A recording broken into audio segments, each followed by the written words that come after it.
Christel Toilier and I'm a teacher librarian at the Middle High School Library of the International School of Brussels. For my final COETAIL project, I had the great possibility to work with our grade 10 English classes. The teachers are indeed remodeling the curriculum this year, which allowed me to collaborate with them on rewriting the Persuasive Speech unit. Nowadays, students should be able to master the art of persuasion, as those skills will allow them to express themselves clearly. And considering all the pressing issues our world is facing today, being articulate and able to convince others to take action is critical to bring positive change around us. The goal of this project is for grade 10 students to deliver a persuasive speech on a topic they are passionate about. For this, I work collaboratively with the 3 English teachers to create this new unit, focusing myself on teaching powerful audiovisual that would help them in this process. When Jess, Paul and Brian, the 3 English teachers, and I first met, we knew the next unit for grade 10 students was going to be about persuasive presentation. We brainstormed and tested different scenarios to finally keep the persuasive speech with audiovisuals as a unit.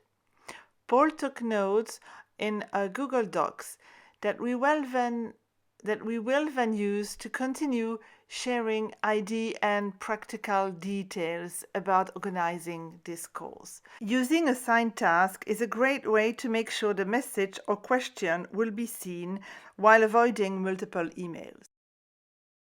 Project was started by the English teachers during the week of March 15, while the students were on distance learning because of the hybrid schedule still in place then. I attended all the classes on Zoom to introduce myself and explain how I was going to be involved in this project. Back on campus, the students then practice what they've learned about using meaningful gesture and the need for a clear voice when delivering a speech. Hit the point once, then come back and hit it again. Hit it a third time. A tremendous whack. By the end of March, with the new lockdown, we were all back on distance learning. This is why I gave my presentation that I named Amazing Audiovisuals from Home. You can see at the beginning of my Google slide that I actually transform my slides 2 and 4 content into visually more interesting slides number 3 and 5, to explain better to students how they should apply Gar Reynolds' presentation Zen concept. It was then followed by some examples, and students then had a chance to practice on a couple of messy slides that I gave them. And know that also images can be powerful if you choose them carefully and only 1 or 2. Okay? So always choose simplicity. That's really the best, because again, you are the star. You be standing in front of your audience. I also taught students how to find copyright-free images by either selecting Creative Commons licenses or using Unsplash or Pixabay, or even taking their own picture, and also how to look for free music. Those tips are important as today's generation can easily find those material online, but are not always aware that they need to be treated ethically. I also reminded them the need of a bibliography and how to use Noodle tools. At the end of class, I asked them to fill in a Google form I designed with the objective to help them clarify the presentation's choices, and it also allowed me to gather details on their topic and check if they needed help at that stage. After our spring break, luckily we were back on campus, and I attended all English 10 classes that week, helping individual students as they were working on their speech and the audiovisual presentation, getting ready for the practice speech that had to be filmed. Although they could record it at home, some students chose to do it at school, and I was then able to offer them a practice setup in very similar conditions to the final presentation. And that included the use of a clicker. None of the 2 speeches, the practice one and the final one, were going to be graded. to offer a maximum freedom to students to take risks, be creative, and to push themselves to enjoy their topic, but also make others passionate about it. This is why it was even more interesting for me to create a peer and self-review document for them to use after the first speech. There were two objectives. First, the constructive peer feedback was going to help them deliver a better final presentation. The self-reflection is also interesting, as you don't always perceive yourself when you speak in front of an audience.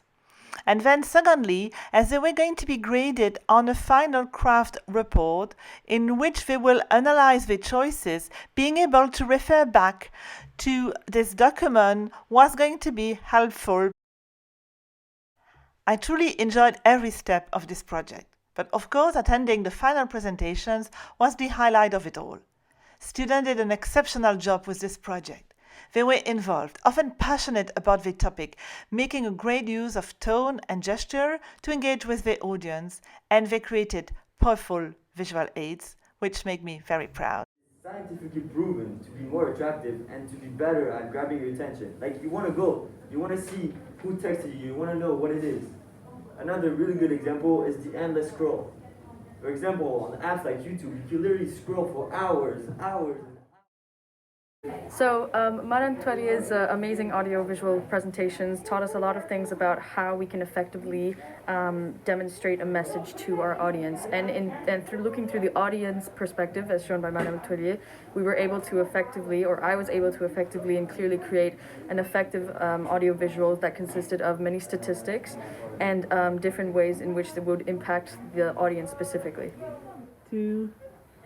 Hello, my name is Andrew Morgos. I did a presentation on why NCAA athletes should be compensated for their injuries, and Ms. Toilier helped me a lot with preparing the visuals for my presentation, as before this project I was not quite sure how to create effective slides, and I usually just created slides just because I was told to.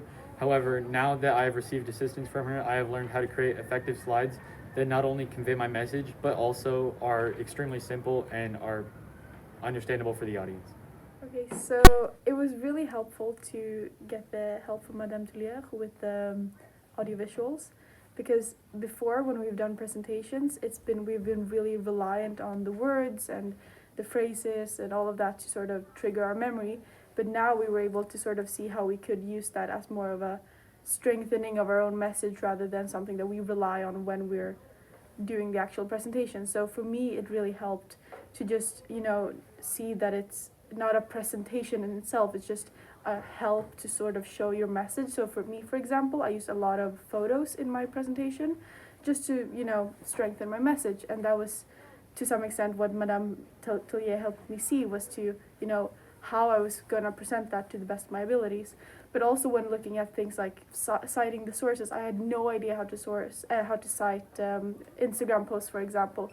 But just being able to see that that's actually possible, and just being able to, do the project in the way that I wanted, it was really helpful to have Madame Toilier there, I would say.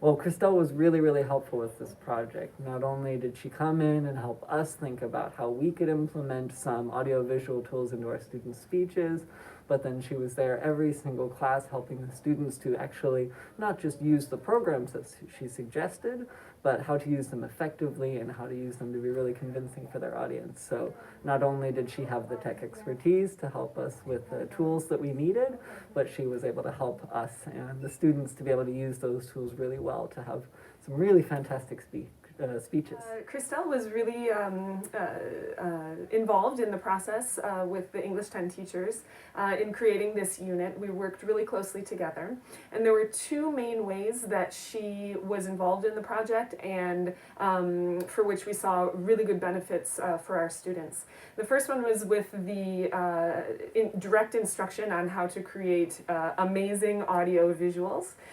Before, when my students had given presentations in this class, their audio visuals were full of text on the screen. They really were relying too much on the visuals. They were turning their bodies and staring at the screen to really read what they had written.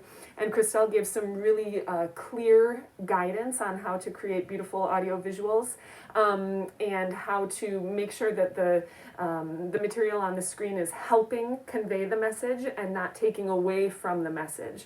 So I was really happy with the work that my students produced in terms of their visual aids for this speech. Secondly, our students went through a really nice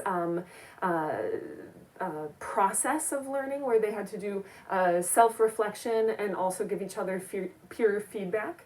So Christel was really involved in helping us film the students' first speech. She helped us create a really nice feedback form that the students were able to use, and then film the second speech so that they could really see their progression and comment on their peers and also on their own work. So all in all, it was a really successful project, and I'm excited to do it again next year.